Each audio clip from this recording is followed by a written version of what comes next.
Hi guys, Bran here, and welcome to another commentary video. Today we are fresh off of my stream where I just played Dredge for 7 hours straight, and it was super fun, and I am happy to announce that I love the Dredge. The Dredge is my homie, I love him, and I protect him, and he's just neat, and I love him to death. And there's a lot of reasons for that. It boils down to he takes skill to play. He actually has counterplay, which is probably my biggest worry going into this chapter. I was like, I don't know if this guy has counterplay, but I am happy to announce he does have counterplay. He does have a lot of fun counterplay. The counterplay is not only there, but it's interesting, dynamic, and fun, and very, very specific to this character.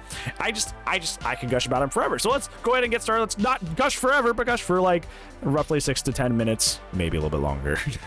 So first off, I want to talk about that he is not a character that you just pick up and play. And I think that was kind of an epidemic that like really plagued the 2021 like killer release slate. Was there was a lot of killers that just released, had a lot of free anti-loop, had a lot of like free global like map wide pressure, that being like Nemesis and Pinhead. You know, like they have the chain hunt and they have the zombies that are ambient kind of map wide pressure that doesn't require input, and also they have a very, very oppressive anti-chase that really doesn't require a lot of input on you. And a lot of these things also didn't require too much in terms of learning and skill. So both on the survivor and killer side, it wasn't too interesting to me because like me on the killer side, I'm like, well, I don't really have to like, not really a long skill ceiling for me to climb here. There's not really like, I can't really get invested with this character because they're kind of simple. And on the flip side of the survivor, obviously you're getting anti-looped for basically like nothing, and you're also getting map pressured for basically nothing. So it feels cheap. I think that's probably a sentiment I've heard a lot on streams about those characters. It feels cheap. This character, Dredge, is not like that. Matter of fact, I got dumpstered for my first 2 hours playing this character, and I said to myself over and over and over and over again, I'm like this character takes a lot to learn. Like this character feels like it's not somebody you can just pick up and play, because like you gotta master like there's so much awareness you need with placing down the husk and teleporting back to the husk, and when to do that, where to place the husk, when you should teleport, when you should stay in your body, when do I teleport to locker, when do I not teleport to locker, do I teleport into a locker mid chase, or do like there's just so much that goes into him. There was no way he was going to be a character that you picked up and played, and that ended up being the case. So there was a skill ceiling, there was a skill slope that I had to climb to start getting results. So he's not just a pick up and abuse kind of character, like I say, like a character like Nemesis probably is, you know. And climbing that over the course of today was very, very fun, and I can't wait to get better and better at the character, because I feel that there's so much, like I'm starting to get it, but there's still so much more I can continue to do well and continue to improve at, and that shows me that I have a bright future with the character, that these things that this character does aren't easy to do. So I have a lot that I can do. I have a lot that I have to learn, and that journey is going to be really, really fun. And on the survivor side of things, they're not going to be super frustrated, because when I do something really, really oppressive, it's not just it's because I worked really, really hard to know how to do that and to pull that off correctly. So it feels good. Speaking of feeling good, one of my biggest complaints, or worries rather, it wasn't a complaint, it was a worry when I played Dredge in PTB, was his whole situation where he can teleport back and forth between the husk. So if you don't know this, when Dredge readies his teleport, he leaves a husk of himself behind called the Remnant, and he can teleport either to a locker once he readies his teleport, or back to his husk, which is kind of where his anti-loop comes from. Is that you can get to, like, say, a path tile, so it's just like two rocks in a pallet in the middle. If you're chasing somebody and they get to the pallet, you can put your husk on one side and walk to the other side, and then they're kind of in a 50-50 of like, do I run away from the husk, or do I run away from you? And it's like a 50-50 situation. When I was playing that at the PTB, I was really, really worried that would kind of like result him in being a character that kind of didn't have a whole lot in the way of counterplay, which is both boring, both for me and especially so for the survivors. But I am proud to say that is not all the case. That's like not even like that. Matter of fact, I feel like the most interesting part of that character is that little situation, and that's why I find him so appealing, and that's why I actually really, really like him a lot, because it's something brand new that really only happens with him and doesn't really exist anywhere else in the game, and it's like really, really neat.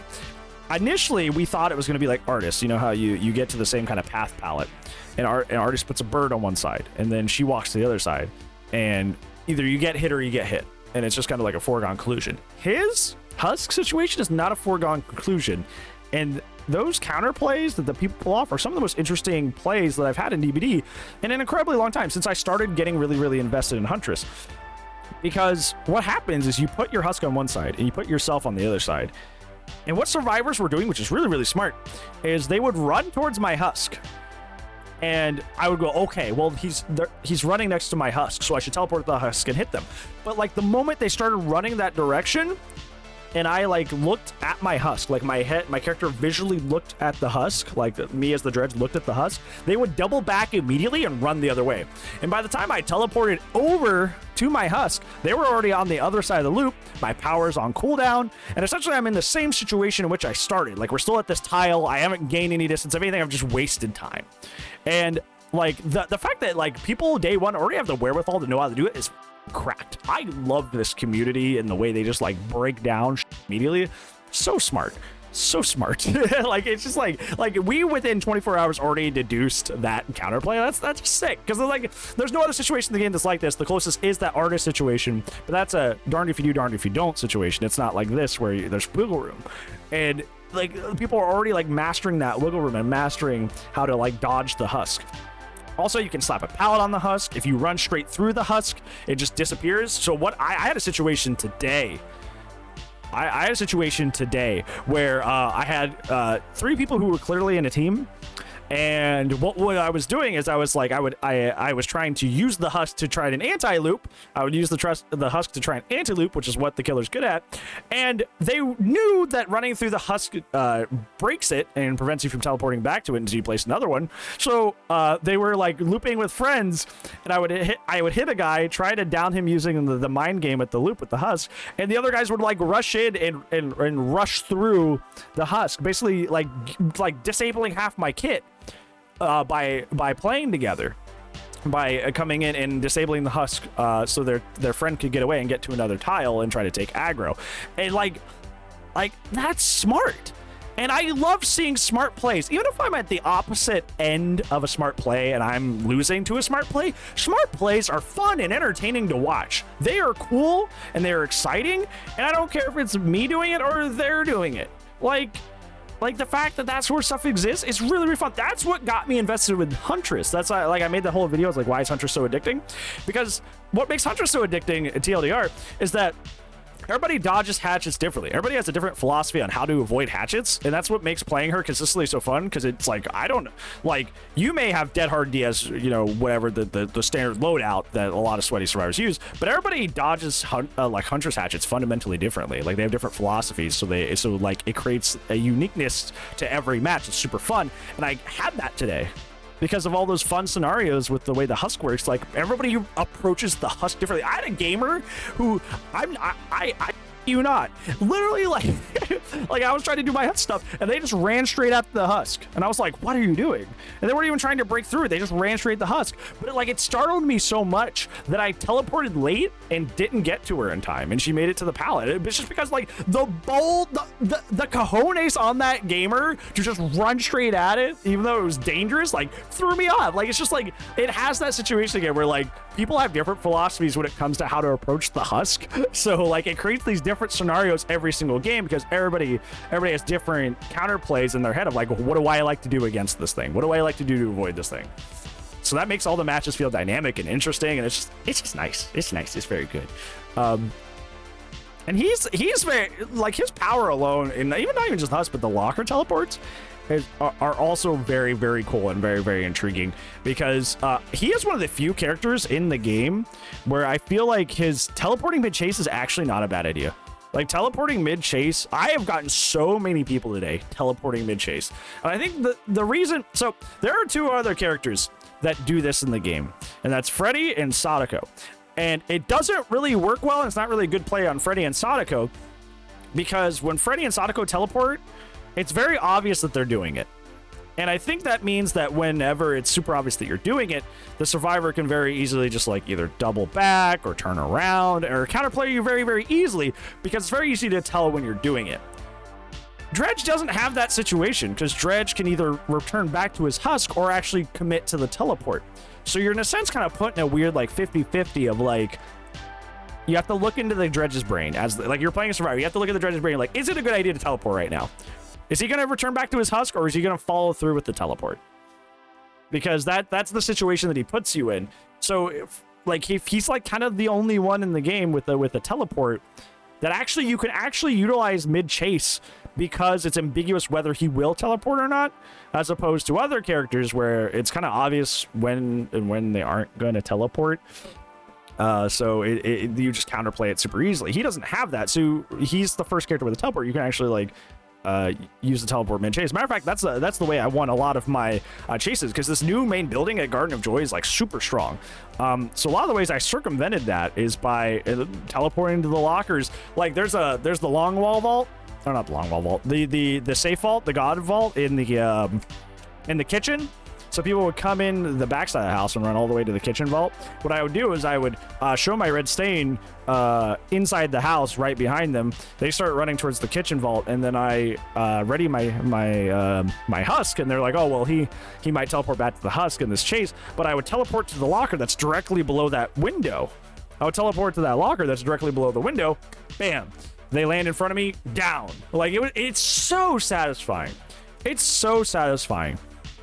And without making this video like 30 minutes, like rapid fire, design sick, alternative costumes sick. His recolors aren't actually recolors; they are recolors of his default, but they also have effects. Like one's really fadey, one's like rotten, one's like decayed, like dead body. It's like blue.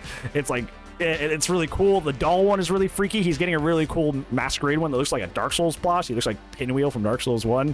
So his aesthetics are really cool. His animations are sick. Like all of his animations are really freaky. Like the way he when he teleports to the locker and it's locked, and he just like attacks the locker and scratches and rips until he tears out. That it's so intense and it's so cool. Like this is probably my favorite original chapter I have played. This is probably my favorite original chapter I have played. I've only played since Pyramid Head, so Mage 2020, right? That's when that was. So I've only played since then. But I feel like this is my favorite original chapter I have played. Just because they did such a fantastic design of this killer. And he's actually really, really fun. And I don't know. I'm just... You know, you guys know me. I spend a lot of time critiquing this game. So when I have something that I'm just like, I actually, capital L, love this thing. It's really, really nice. And it's really nice to like rant positively instead of ranting negatively. It's like, heck yeah. Let's go. Let's go. Like, yes. Thank you. So, I don't know. I'm definitely going to be playing Dredge a lot. He's super duper fun. I can't wait to face him on the Survivor side as well, which I'll be doing Friday. I don't know. It was just really, really nice. So, hopefully, you guys are enjoying Dredge out there. If you have a different take on Dredge, if you hate him, if you like him, if you enjoy playing him, or if he's not fun to play with, just let me know down in the comments below what your general consensus on the character is, because I feel like I'm a little rose-colored glasses wear right now. I feel like I'm a little like gushy about the character, so maybe I need to be reeled in a little bit and see the darker sides of how he could possibly be not so great. But I think he's great. I think he's awesome. So don't prove it otherwise. I'm going to keep thinking he's great. But that's just it for today's video. I just wanted to gush about the character a little bit and talk about like why he works, why he's fun, and why he's not as bad as people thought he was going to be. So I'll see you in tomorrow's video, friendo, where we talk about more stuff. And if I don't, I will see you when I see you, friends. Goodbye.